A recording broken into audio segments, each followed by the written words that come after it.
আসসালামু আলাইকুম। আমরা টিম 8। আমাদের প্রজেক্ট নেম হচ্ছে crime reporting and management system. এটা হচ্ছে আমাদের লগ ইন পেজ। আমি হচ্ছে ফার্স্টে একজন সিটিজেন হিসেবে লগ ইন করেছি। সিটিজেন আর আমাদের লগ ইন পেজের সাথে আমাদের রেজিস্টার পেজটা কানেক্টেড।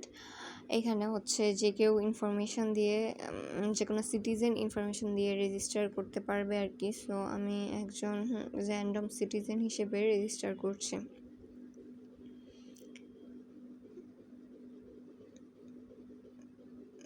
সো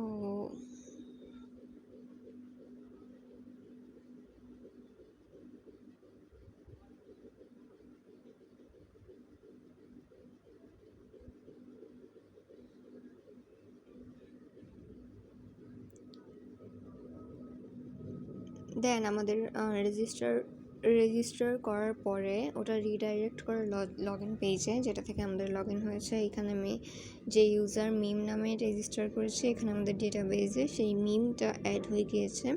আমি একটু চেক করে নিচ্ছিলাম নাম্বার কি দিয়েছি, যেহেতু র্যান্ডম দিয়েছি সো সেই জন্য।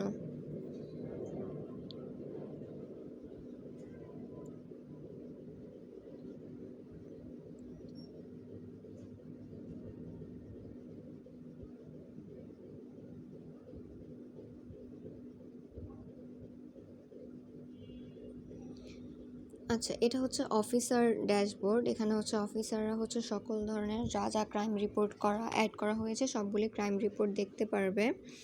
এরপরে অফিসার যে কোনো কেস স্ট্যাটাস হচ্ছে আপডেট করতে পারবে। আর আমি এখানে একটা কেস স্ট্যাটাস আপডেট করে দেখাচ্ছি।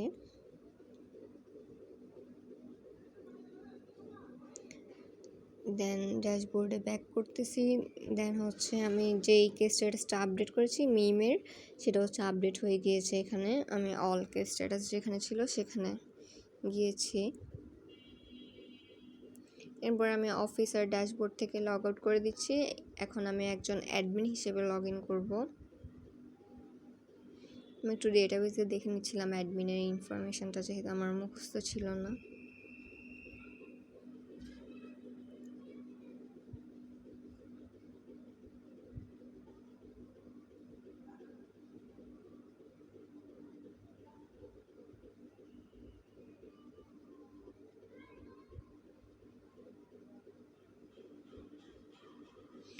সো সরি, আমি সিটিজেন হিসেবে লগ ইন করে ফেলেছি। সরি, আমি হচ্ছে এখানে একজন সিটিজেন একটা নিউ রিপোর্ট অ্যাড করলে কি হয় সেটাই দেখাচ্ছিলাম।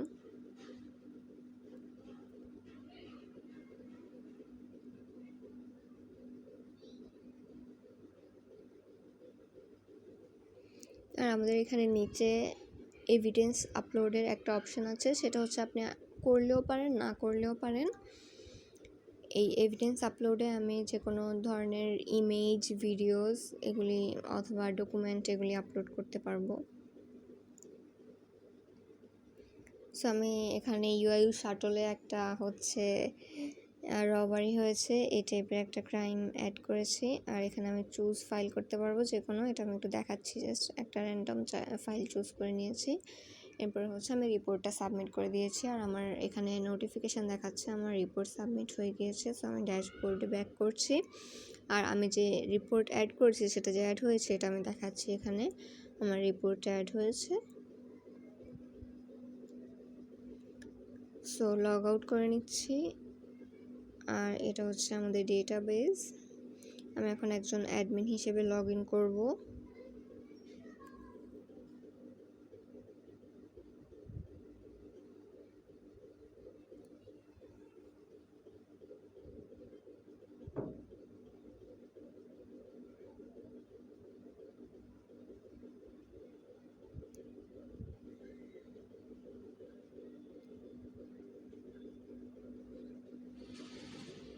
সো এখানে আমি একজন অ্যাডমিন হিসেবে লগ ইন করেছি। অ্যাডমিনের কাজ হচ্ছে সে যে কোনো ইউজারকে রিমুভ করে দিতে পারবে।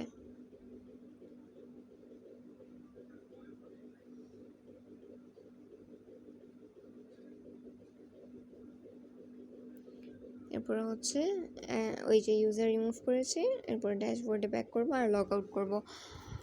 আর এখানে হচ্ছে আমাদের কোডগুলি, আমাদের এখানে লগ ইনের পিএইচপি, আর আমরা হচ্ছে বেসিক্যালি আমাদের HTML, PHP অ্যান্ড CSS সব কিছুই একটা ফাইলের মধ্যে করার ট্রাই করেছি, কারণ মাল্টিপল ফাইল যখন একটা পেজের জন্য ক্রিয়েট করছিলাম তখন আমাদের ওই যে মাঝে মাঝে PHP থেকে HTML লোড করতে একটু সমস্যা হচ্ছিল। সো ফার্স্টে টুকটাক HTML করেছি আলাদা করে, বাট পরে দেখলাম যখন প্রবলেম ফেস করছি তখন হচ্ছে PHP আর HTML .php ফাইলের মধ্যে অ্যাড করে দিয়েছি সব কিছু। এখানে হচ্ছে আমাদের অ্যাডমিনের ড্যাশবোর্ডের জন্য কোড আছে, আর আমাদের এখানে যে উপরে আপলোডের ফোল্ডারটা আছে সেই আপলোড ফোল্ডারে আমরা যেই এভিডেন্সগুলি সাবমিট করা হবে সেই এভিডেন্সগুলি ওখানে আপলোড করা থাকবে।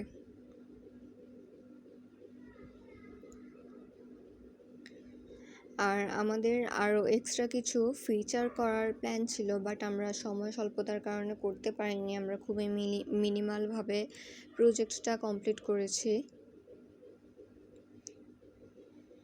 আর এখানে আমাদের db.php যেটা ছিল সেটা দিয়ে আমরা ডেটাবেসটা কানেক্ট করেছি আমাদের ব্যাকএন্ডের সাথে।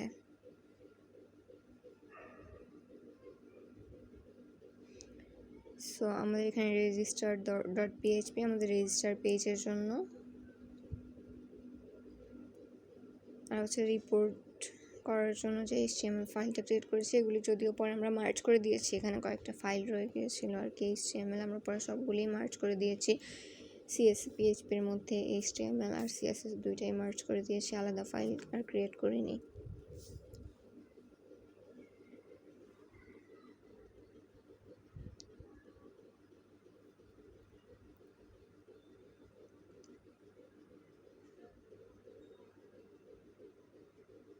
এখানে এভিডেন্স আপলোডের জন্য আমাদের যে ফাইলটা ছিল, আর এখানে ভিউ অল রিপোর্ট ভিউ করার জন্য আমরা সিম্পল একটা কোয়েরি অ্যাড করেছি,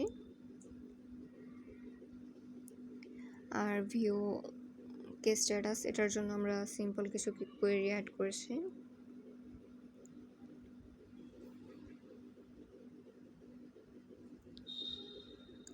অ্যান্ড ভিউ রিপোর্টের জন্য আমরা কিছু কোয়েরি অ্যাড করেছি, আর নর্মাল ব্যাকএন্ড আর ফ্রন্ট এন্ডের কাজ তো করেছি। That's all, thank you.